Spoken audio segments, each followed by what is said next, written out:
Yo creo que alguna vez has escuchado la palabra peligro de extinción. Esta palabra que usualmente usamos al decir que una especie, tanto de anfibio, reptil o alguna ave, ha desaparecido por completo de la faz de la Tierra.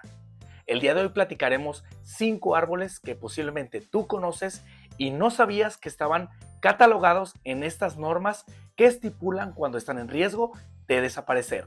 Así que quédate con nosotros para el siguiente video. ¿Qué tal, amantes de los árboles? Bienvenidos a un video más de tu canal favorito en arboricultura. El día de hoy quiero platicar con ustedes un término muy delicado donde podemos catalogar muchísimas especies de seres vivos.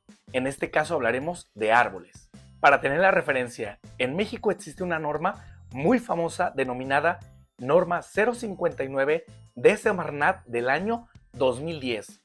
En este año se hizo un estudio completo a nivel nacional identificando árboles, mamíferos, aves, reptiles, invertebrados, entre muchos más, para verificar en qué estatus se encuentran y en qué cantidades se encuentran en nuestro país, para poder clasificarlos ya si es una especie muy abundante o una especie que realmente se está acabando o está desapareciendo.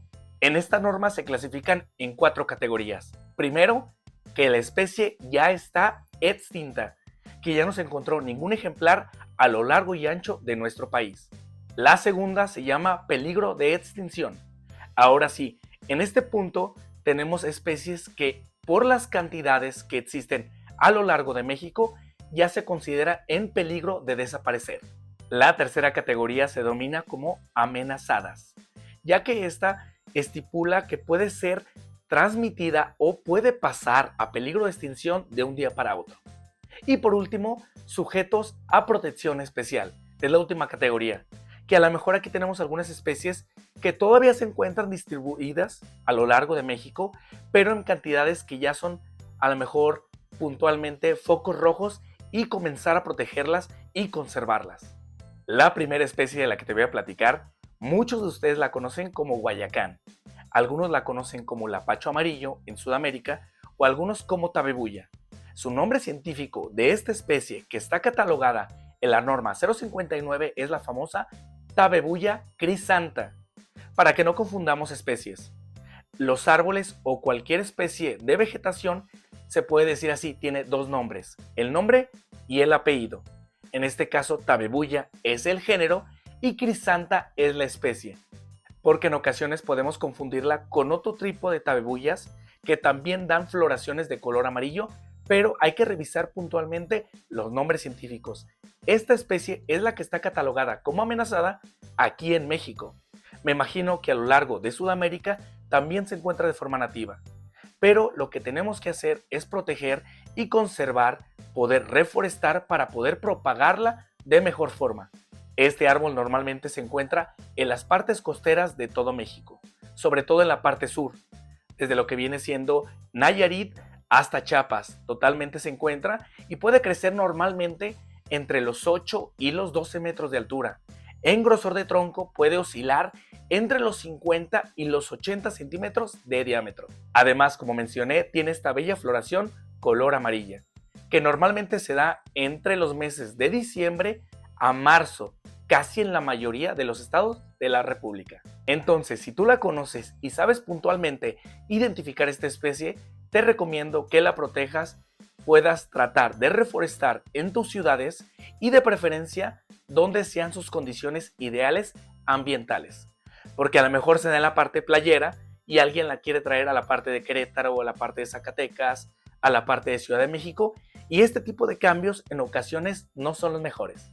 La segunda especie de la que te voy a platicar, yo la conozco como guayacán rosado, palo rosado, amapa, maculis, entre muchos nombres más, ya que en la parte de México, dependiendo de la zona, le ponen nombres totalmente diferentes, igual que en Sudamérica. Su nombre científico es Tabebuya palmeri.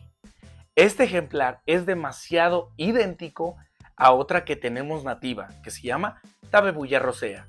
Pero como les comento, el nombre Tabebuya es el género y la parte del segundo nombre es la especie. Entonces, son como primas hermanas más o menos para que podamos entender, por eso son muy parecidas, pero esta especie también, como el guayacán anterior, tiene floraciones en los meses de diciembre a marzo, más o menos.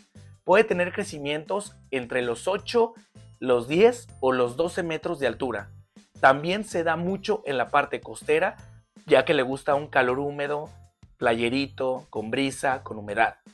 Casi no se dan en zonas semidesérticas, es muy complicado. Y he escuchado a mucha gente que quiere traerlos al centro de México, pero como les comento, hay que esperar poco a poco a que estas especies se vayan adaptando. Pero si en tu ciudad esta especie se da de forma nativa, te recomiendo que puedas reproducirlo, plantarlo para poder aumentar y que salga de esta categorización, ya que está considerada como la anterior, como amenazada. La tercera especie es muy conocida. Yo la conozco como colorín, aunque muchas personas aquí en México, dependiendo de la zona, le conocen de diferente forma. Pero este árbol, su nombre científico es Erythrina colaroides. Normalmente él puede llegar a crecer entre los 5 a los 8 metros de altura y tiene estas bellas floraciones color rojo. Y sus semillas es particular y es muy difícil de confundir, ya que la semilla es un pequeño frijol rojo que normalmente llegan a florecer en pequeñas vainas. Lamentablemente, esta especie ha sido utilizada para infinidad de aplicaciones, desde platillos gastronómicos, medicinales y cuestiones culturales. En la parte cultural, este ejemplar se utiliza bastante para la elaboración de máscaras tradicionales. Normalmente aquí en Guanajuato se utiliza en algunos pueblos todavía y se talla esta madera ya que es muy maleable y fácil de pintar. Además de que en la parte gastronómica hay bastantes platillos que usan la flor puntual de este bello ejemplar. Así que este está estipulado en la norma de Semarnat como amenazado.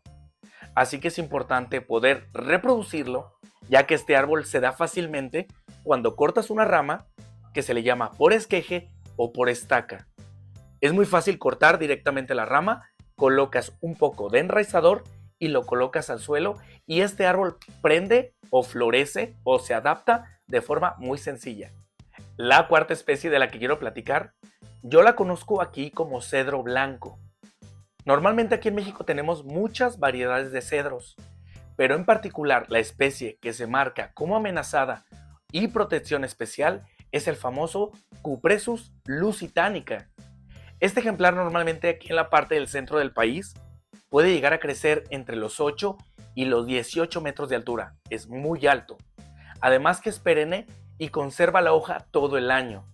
Y normalmente esta madera es muy atractiva, por eso normalmente se deforestaba y se explotaba este ejemplar. Por eso pasó de esta categorización de estar estable a protección especial. En algunos estados de la República de la parte céntrica del país está considerado y las normas o los reglamentos ayudan a evitar su explotación. Como les comento, en la parte de Guanajuato hay normas y reglamentos que cuidan puntualmente y tienen más consideración por esta especie del cedro blanco, ya que ha disminuido bastante los números en las áreas naturales protegidas. Y como número 5 tenemos un árbol que yo lo conozco o he escuchado que se le llama también así, como palo blanco o palo escopeta. Su nombre en ocasiones puede variar un poco. Se le puede buscar en Google como Albizia occidentalis o Hiperalbizia occidentalis. Es una especie nativa que también está marcada como amenazada y normalmente puede llegar a crecer entre los 8 y los 10 metros de altura. En grosor de tronco varía, pero normalmente oscila entre los 40 y los 60 centímetros.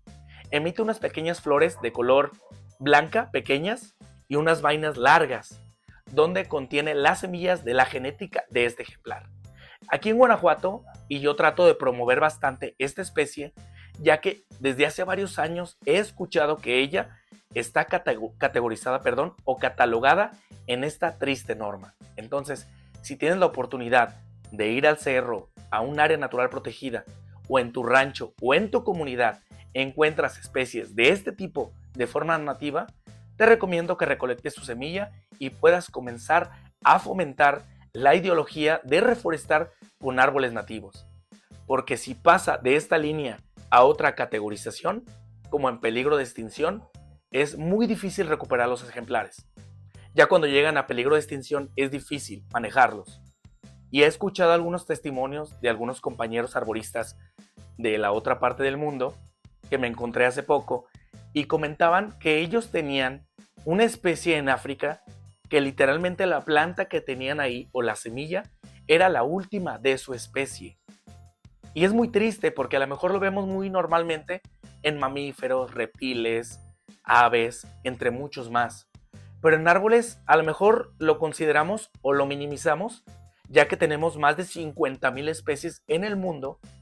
Pero yo creo que es importante cuidar cada una de ellas porque durante la evolución de la parte de la vegetación en el mundo desde hace millones de años, cada especie se ha adaptado a la zona de donde es originaria.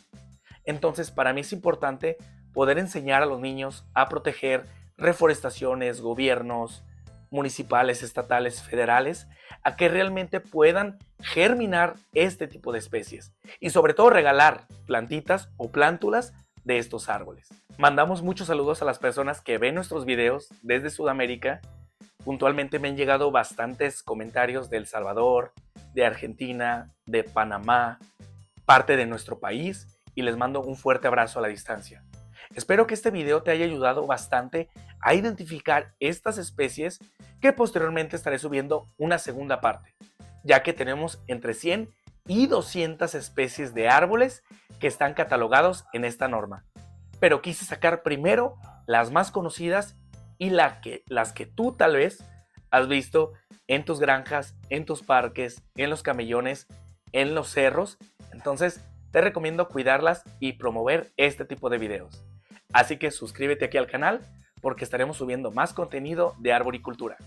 Así que síguenos porque tenemos más tips y recomendaciones para ustedes.